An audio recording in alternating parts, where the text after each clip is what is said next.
Yo, this is Deontay the Bronx Bummer Wild, the WBC heavyweight champion of the world. And I'd like to give a big shout out to CJ Goodfellow of Sports TV. Bomb Squad, baby. All right, man. Told y'all that Floyd Mayweather set up Devin Haney. All right, and if you don't understand everything that happened, I'm gonna just from my perspective, you know what I'm saying?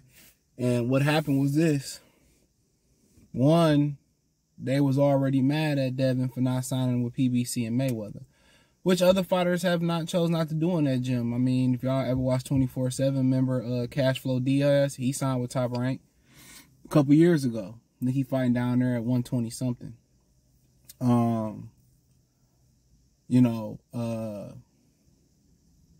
Then, Bill, I think what really irked Floyd nerves was Bill going around saying Devin beat his ass in sparring and retired Floyd in sparring.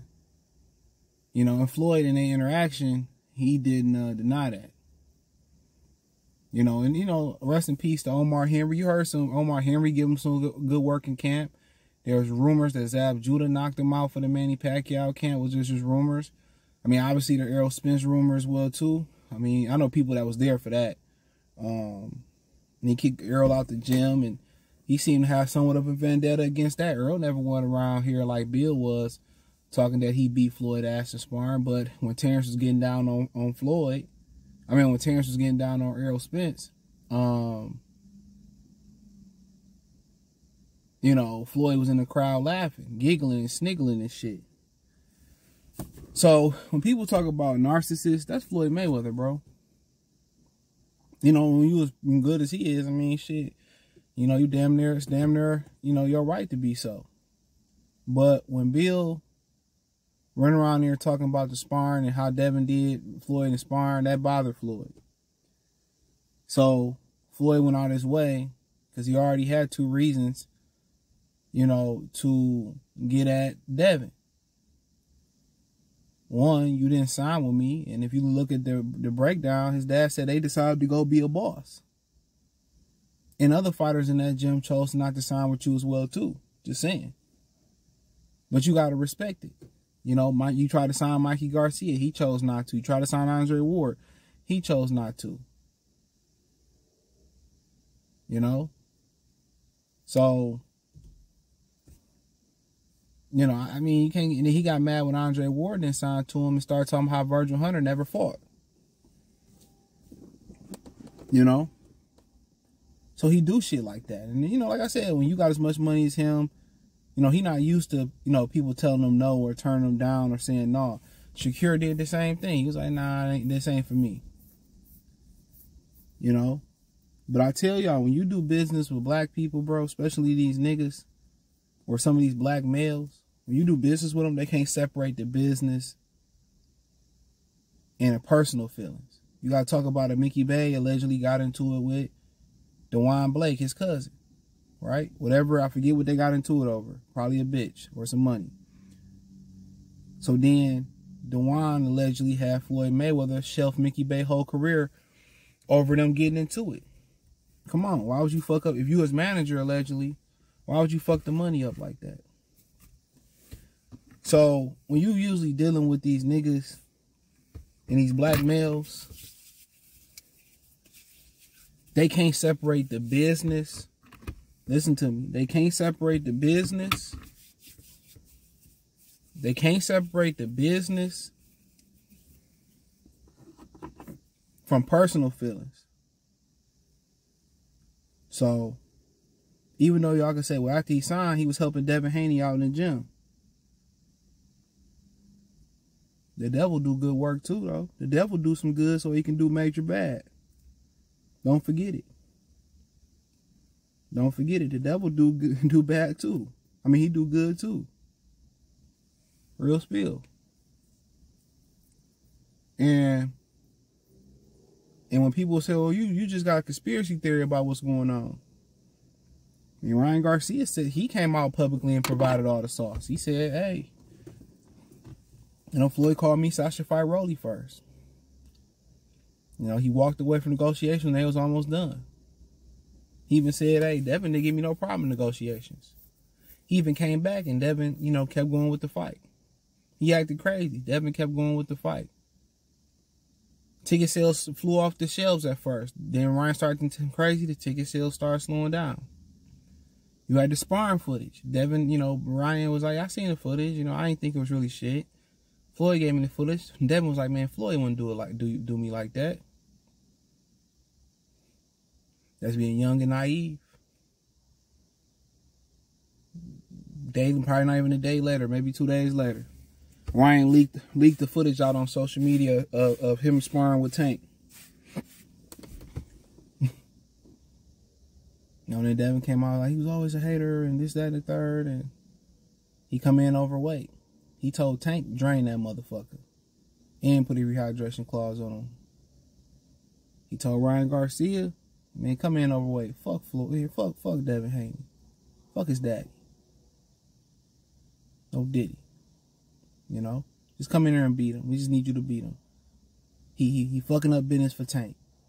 He messing with us over Tank. That's 3 strikes. So you got, he didn't sign with him. That's 1. 2, his daddy opened his mouth, be opening out mouth about sparring. That's 2. That's enough right there. Then you just got the 3rd one. Come on. Come on. That's all you needed right there. You be like, man, he wouldn't do that for Tank. Let's go back in history. Back in the days when I was young, I'm not a kid anymore. Come on, man. Still wish I was a kid again. That brother went to Stanford too. Shout out to him. But hey, rewind. Gary Russell did an interview with Fred in the hotel room.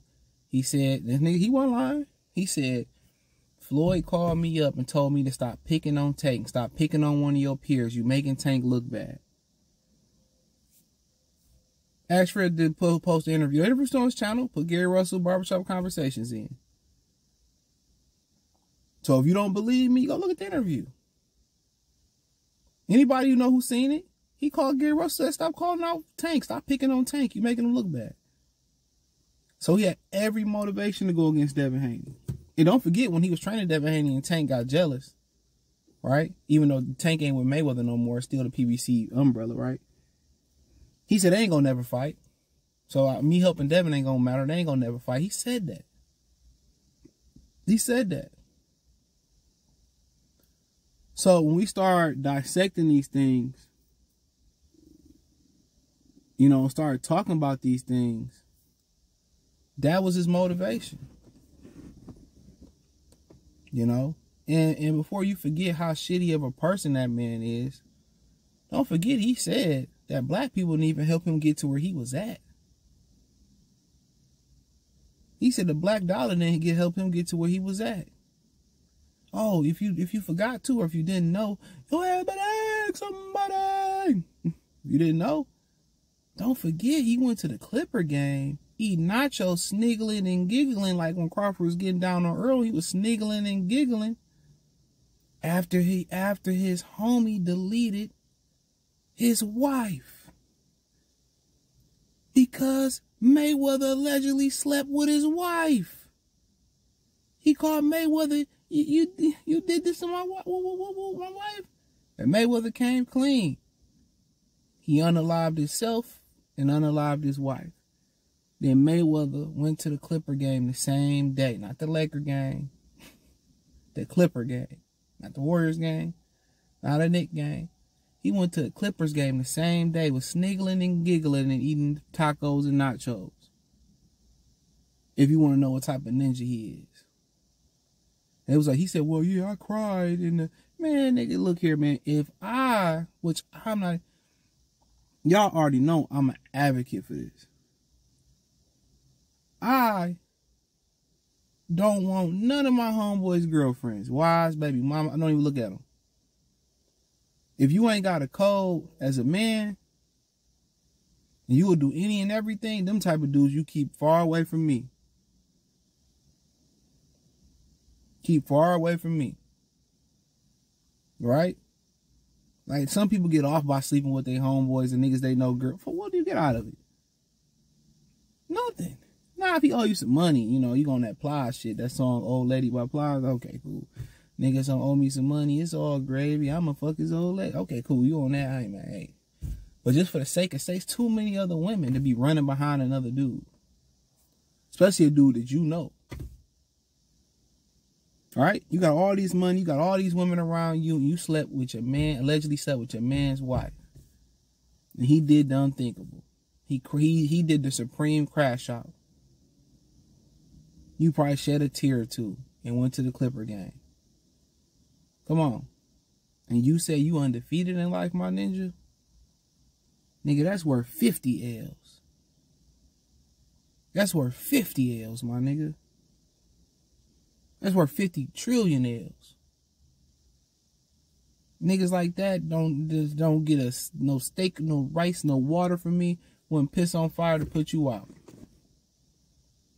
To a nigga around here like he high and mighty, Bruce Almighty and shit. You know, you all know why they beefing. Like I said, there's issues on both sides. Devin just in the middle of the shit. And then he said, call me if you need my help. He already know what it is. Niggas like him, like I tell this and you tell this. This is what I tell, you know, women, young women, girls, teen, I stepdaughter tell her all the time. Make sure you got your own money. Because when somebody know that you depend on them, they're going to treat you any type of way. Make sure you always keep your own shit. No give nobody control. I don't advocate for being housewives neither. Make sure, if you're going to be a housewife, make sure you making some money while you at the house taking care of them kids. Make sure you putting some money up so if something happen. Make sure you got a little, you know, somewhere, if something happened to old buddy, if something happened between y'all you got your bread. That's all I got to say, man. But hey, thumbs up the video, share the video, subscribe to the channel. Hit the subscribe button, hit the bell icon button, hit all notifications, increase your chance to get notifications. Just wanted to let y'all know what was up. Peace.